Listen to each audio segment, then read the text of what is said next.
if the hair flicks while the camera is moving away or towards a metahuman. Like this.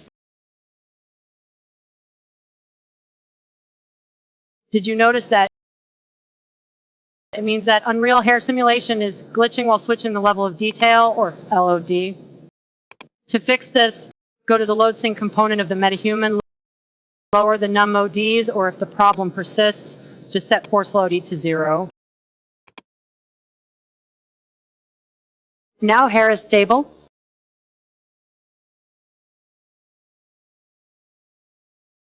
Oh, look at the time.